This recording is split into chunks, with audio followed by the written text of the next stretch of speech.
Olá, pessoal! Hoje eu vim aqui conversar com vocês sobre o mapa do Ozzy Osbourne. Sugestão dessa leitura do nosso seguidor aqui do canal, Gustavo Xavier. E esse mapa é um mapa bem interessante, assim. Primeiro quero dizer que se a gente vai pesquisar sobre a data de nascimento do Ozzy, a gente vai encontrar basicamente dois horários de nascimento que interferem no mapa, tá? E então quero justificar por que que eu escolhi esse horário das 10 da manhã. Tem uma outra versão que ele teria nascido às 6 da manhã. Mas aí modifica, muda o ascendente e me parece que esse mapa aqui, ele faz mais sentido por diversos pontos aqui. Primeiro eu olhei a questão do banco de dados, né? Então, no astro.com e no AstroTeam, que para mim são os bancos de dados mais confiáveis desses sites que fazem mapas. A gente tem esse horário das 10 da manhã, que é o que eu estou utilizando aqui, mas tem alguns outros sites que tem esse horário das 6 da manhã. E aí o ascendente dele com o horário das 6 seria Escorpião. E um ascendente Escorpião para o Ozzy eu acho muito óbvio, assim, né? Então, é o príncipe das trevas, né? O ascendente Escorpião, de cara eu acho muito óbvio. E aí, quando eu vi abrir esse mapa aqui das 10, para mim ele faz muito mais sentido. Aqui a gente tem um ascendente Capricórnio com Júpiter e Marte no ascendente em Capricórnio, uma lua de casal em Capricórnio, um sol em Sagitário, né? Então o Ozzy era sagitariano, Mercúrio em Sagitário, um sol de casa 11, Vênus em Escorpião, Escorpião no meio do céu dele, tá? É, assim, vou começar falando que são muitas camadas esse mapa, tá? Me parece um mapa bem complexo, num sentido assim de esse Capricórnio aqui, ele no primeiro momento, quando a gente pensa no Ozzy, na questão assim de abusos, de drogas, de tudo que ele usou declaradamente, né? Esses dias até eu passei por uma postagem com um trecho de uma entrevista dele falando sobre que ele não sabia nem como é que ele estava vivo, enfim, com tudo que ele usou de drogas na vida dele, tudo que ele bebeu, enfim. Então, como assim, né, um ascendente Capricórnio, que é um signo de terra com um limite muito claro, só que ele é sagitariano, né? Um sagitário com Mercúrio em Sagitário na casa 11.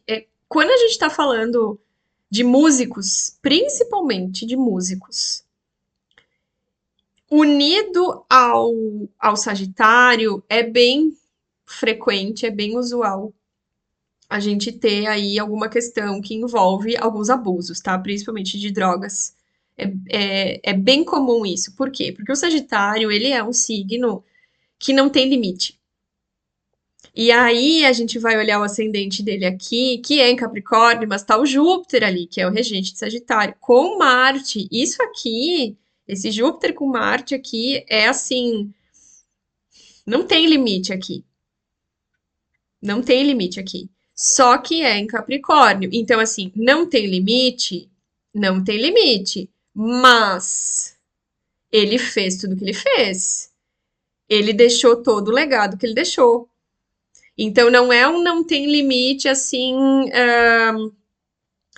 aquela coisa que não cria nada, né?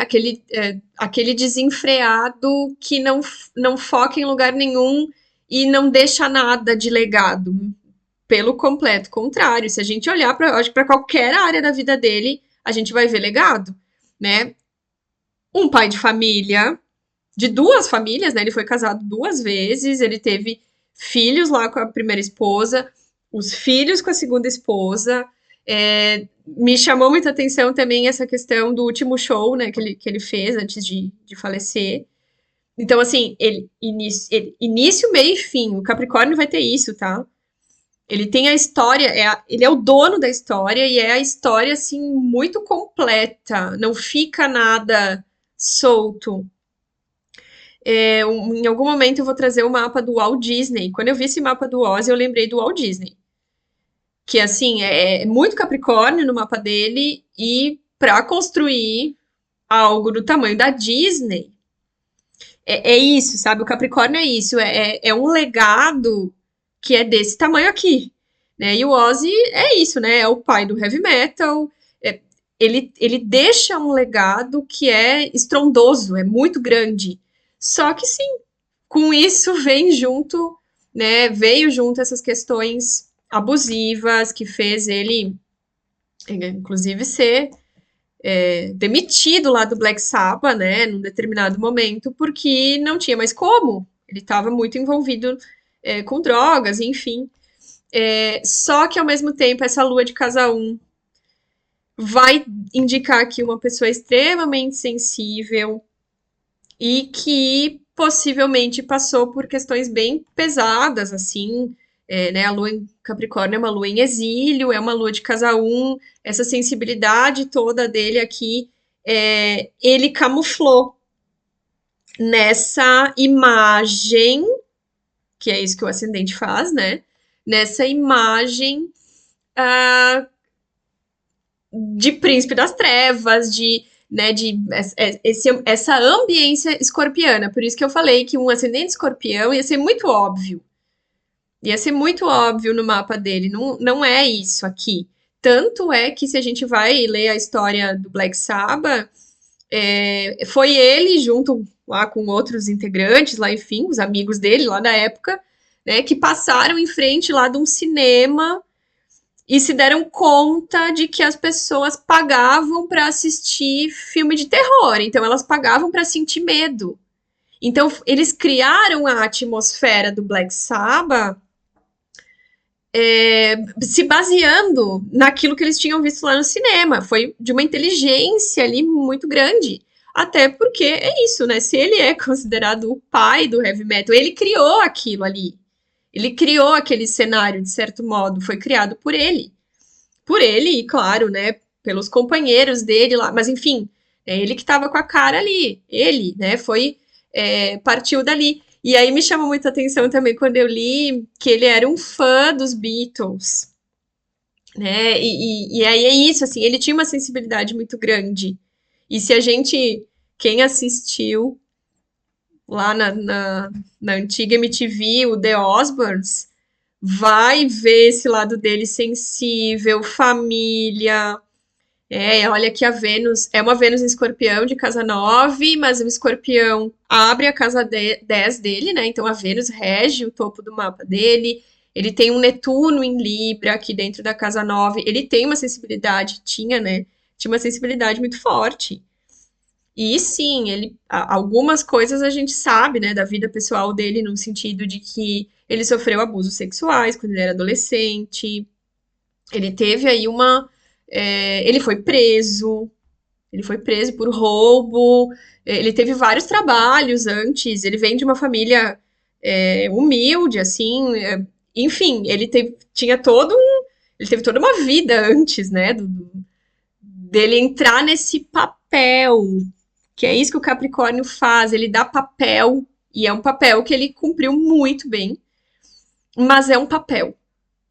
É um papel. Por isso que o ascendente escorpião não ia fechar aqui. Porque o ascendente escorpião ia ser uma coisa como se fosse algo mais genuíno dele ser daquela maneira ali. E não, ele criou aquilo lá. Ele criou aquela ambiência que a gente tem até hoje e que as pessoas entram naquele ambiente ali e curtem ali aquele cenário criado e ele contribuiu muito. Ele foi né, quem digamos assim, consolidou ali a questão do heavy metal e daquele cenário que envolve toda esse som, né? Então, é algo assim, olha o Netuno aqui, que não tá no meio do céu, porque o meio do céu dele aqui tá na diagonal, né? Mas ele é um Netuno bem forte aqui, bem no meio do mapa dele, bem no topo do mapa dele, esse Netuno. Então, a música aqui guiou ele muito e fez ele chegar onde ele chegou, fez ele alcançar o sucesso que ele alcançou, mas o ponto forte do mapa dele aqui é toda essa energia capricorniana aqui, que é o legado que ele deixou. É o legado que ele deixou. Então, assim, sim, muitas questões de loucura mesmo, assim, né, dos abusos que ele teve e que, enfim, não tem como desassociar isso dele. Só que é muito maior do que isso o que ele deixou, o que ele criou. É muito, para muito além. E aí o Capricórnio vai falar muito disso, assim. O Capricórnio é trabalho, né? É a obra dele. A obra dele é indiscutível, o trabalho que ele fez, o que ele criou. Ah, mas ele criou isso sob o uso de drogas. Bom, se a gente vai entrar nisso, aí a gente não, sabe, não tem como.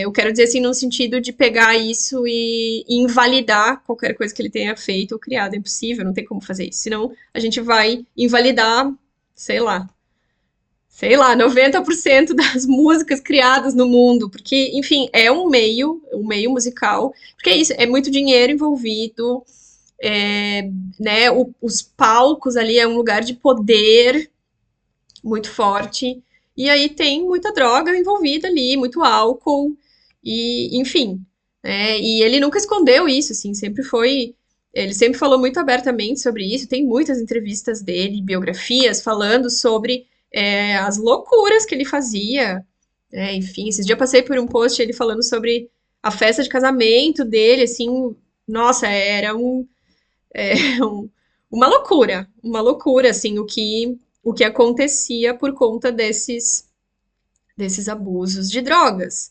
Mas, para além disso, a gente encontra aqui uma pessoa extremamente sensível, que criou ali um personagem, um lugar. Ele criou um lugar. Ele criou um lugar.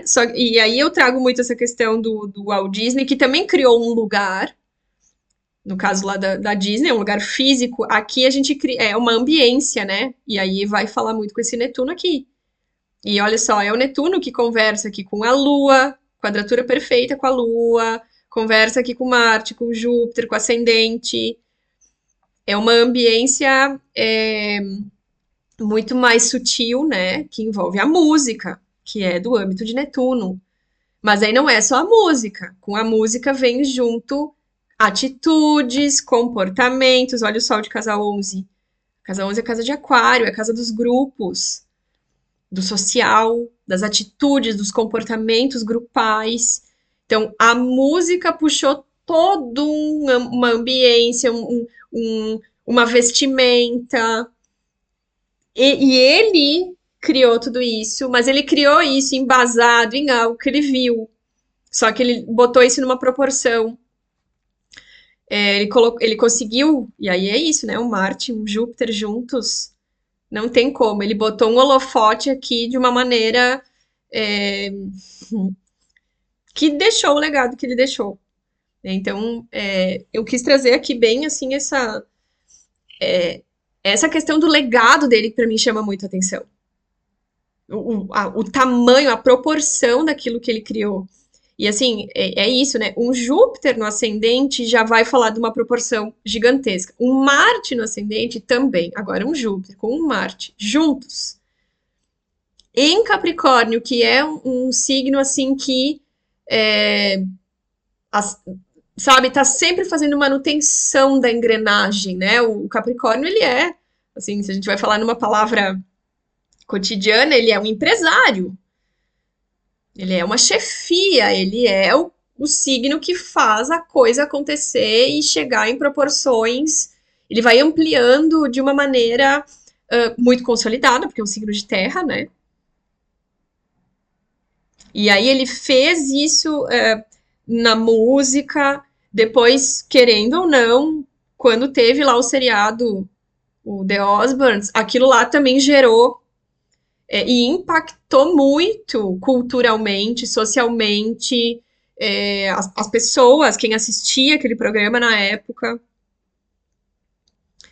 Era um reality show, então ele abriu ali a casa dele, né, a família dele, olha a lua.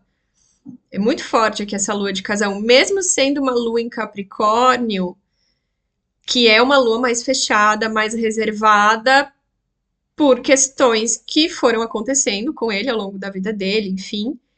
Mas ele tinha muito essa questão Vi várias vezes trechos dele sendo romântico com a Sharon, levando flores.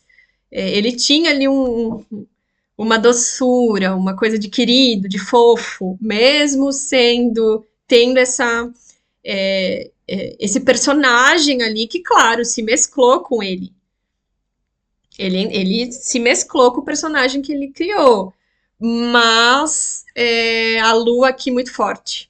A lua de casa 1, ela não tem como esconder ela.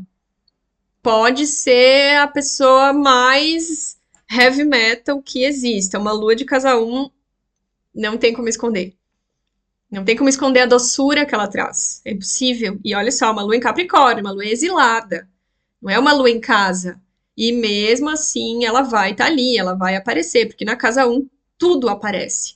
Só que, claro, antes dela aqui tem Júpiter, tem Marte, que vão jogar ali uma luz, um holofote em algo talvez até eufórico no primeiro momento, né? E é isso, assim, me parece que tudo que ele foi criando, ele criou numa euforia, ele criou mas com muita inteligência, com toda a inteligência capricorniana, que do Mercúrio também, ele tem o Mercúrio em conjunção com o Sol, a mente dele muito ágil, eu até li em algum lugar que ele tinha dislexia, né?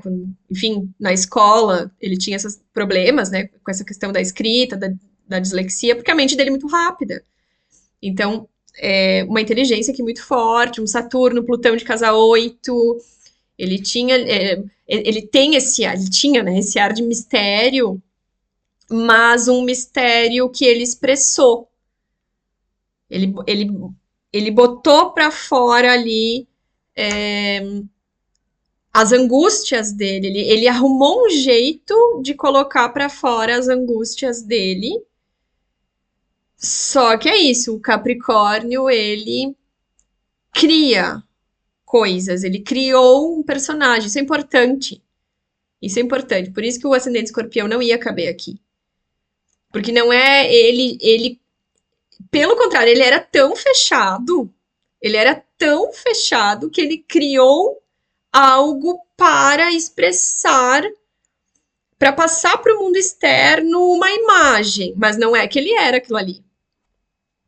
Ele era muito sensível, muito doce, muito querido, e aí ele criou algo, basicamente o oposto disso, para conseguir sobreviver, no fim das contas. E ele fez isso com muita maestria. E ele levou isso a proporções assim gigantescas, porque certamente muitas pessoas se identificaram com isso e entraram na onda dele. Resumidamente é isso. Ele fez o mundo entrar na onda dele. Porque o heavy metal, esse cenário, essa ambiência, tem essa característica aí de. Assim, não tem espaço ali para sensibilidade, pelo contrário, é algo bem agressivo. É a agressividade sendo colocado para fora. E aí, se tu pega isso, né, em jovens e adolescentes, claro, né, os fãs dele, talvez, se a gente pega um cenário atual, são todos adultos hoje, né? A maioria, pelo menos, talvez, né? Mas que deram sequência aí em escutar as músicas e tudo mais. Mas na época ali, ele pegou o público jovem que se identificou com aquela agressividade ali que tiveram a oportunidade de dar vazão. É isso. Né? Ele criou um lugar sutil, abstrato, mas que existia e que existe, para poder dar vazão para toda a raiva, para toda a agressividade ali que tinha dentro dele. E aí a parte sensível ficava escondida, mas estava sempre ali. Né? Então, é isso que eu queria compartilhar aqui com você sobre o mapa do Oz. E agradeço pela sugestão do Gustavo. Se vocês tiverem outras sugestões de artistas, enfim, que vocês queiram ver aqui no canal, é só escrever aqui nos comentários que, assim que possível, eu vou colocando na lista. É isso.